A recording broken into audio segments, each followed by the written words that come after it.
呢份工咧，即係我做翻咗幾廿年咁咯。喺呢度酒樓咧，即係一手接一手，有足足有10年噶啦。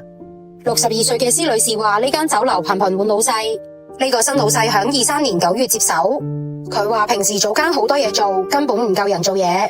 朝頭早嗰 part 咧得我一個人啊嘛，咁啊有時連水都真係廁所都冇得去噶，有時等6點開波，有時等到7點8點先有人嚟接手噶。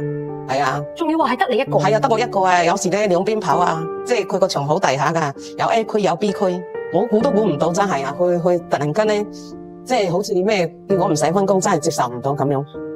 佢話前排公司喺冇同佢商量底下，突然間安排佢放晒啲年假。無端端我1號我仲翻緊工8月1號，2號咧夜晚10點鐘咧就編個假出嚟話放年假，咁啊佢編咗連續6日啊，到8號先翻工。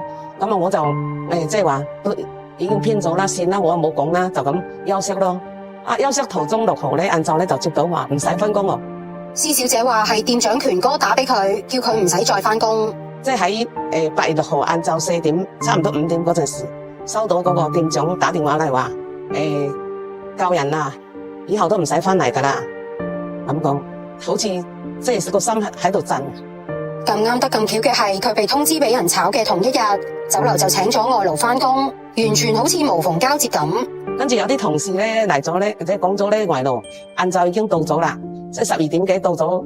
有2個樓面外勞，有啲洗碗噶。之前有冇啲聲氣已經喺度講緊噶？有啊，店總有講，醒醒定定啊，外勞就嚟噶啦，咁講。中樂係啊，即係6月7月份已經喺度講緊噶啦，早2個月已經喺度講緊申請到外勞就嚟緊噶啦，咁講啊。